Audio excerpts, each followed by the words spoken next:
அனைவருக்கும் வணக்கம். இன்னைக்கு டிசம்பர் 27 சனிக்கிழமை.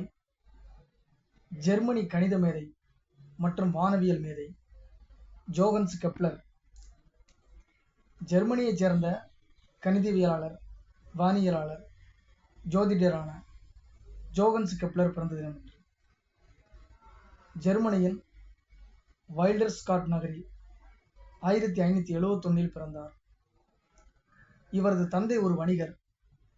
சிறுவயது முதலே வானியல் துறையில் ஆர்வம் கொண்டிருந்தார். 6 வயதிலேயே வான்வெளியை உற்று நோக்கி பல விவரங்களை கூறுவாராம். 9 வயதில் சந்திர கிரகணம் குறித்து விளக்கி இருக்கிறார். உள்ளூரில் இலக்கண பாடசாலை, லியோன்பெர்க்கில் உள்ள லத்தீன் பாடசாலை, மால்ப்ரூன் குருத்துவ பாடசாலையில் கல்வி பயின்றார். சிறந்த மாணவராக விளங்கினார். கல்வி உதவித்தொகை பெற்று தூபிங்கர் பல்கலைக்கழகத்தில் தத்துவம் மற்றும் இறையியல் பயின்றார். இறையியலாளராக பணியாற்ற வேண்டும் என்பதுதான் இவரது விருப்பம். ஆனால் கணிதம், வானியலில் அதைவிட அதிகம் ஆர்வம் கொண்டிருந்ததால் நட்சத்திரங்கள் பற்றிய ஆராய்ச்சியில் ஈடுபட தொடங்கினார். மாணவராக இருந்தபோது சூரிய மைய கோட்பாடு தவறு என்று வாதிட்டவர் பிறகு அதை ஏற்றுக்கொண்டார். வானியலில் தான் ஆராய்ந்து அறிந்த விஷயங்களின் அடிப்படையில் மிஸ்ட்ரியம் காஸ்மோகிராபிகம் என்ற மிகப்பெரிய வானியல் நூலை எழுதினார். இதன் பிரதிகளை தனது ஆதரவாளர்கள் மற்றும் பிரபல வானியலாளர்களுக்கு அனுப்பி வைத்தார்.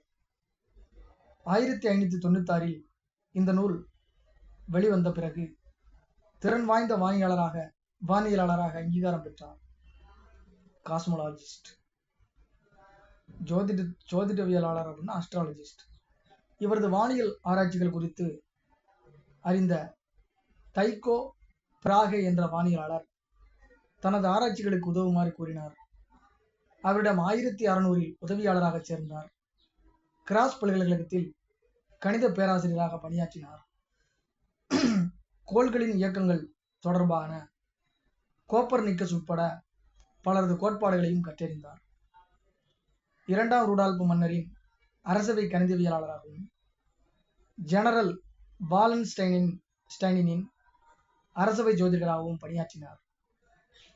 அஸ்ட்ரோனோமியா நோவா, ஹார்மோனிஸ் முண்டி ஆகிய நூல்களில் கோள்களின் இயக்க விதிகள் தொடர்பாக இவர் கூறிய கருத்துக்கள் பெரும் வரவேற்பையும் பாராட்டுகளையும் பெற்றன. அதனால் பேரும் புகழும் பெற்றார்.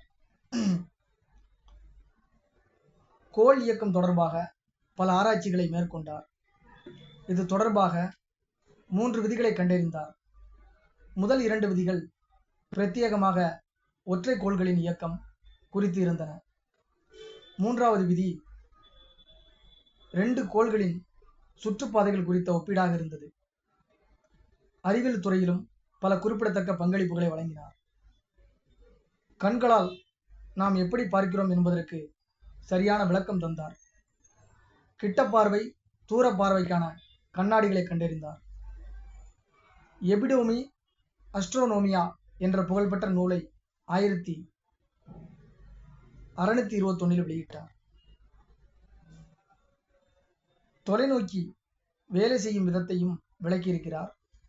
முதலில் சாட்டிலைட் என்ற வார்த்தையை உருவாக்கியவர் நட்சத்திரங்களின் தொலைவை கண்டறியும் முயற்சியிலும் ஈடுபட்டார்.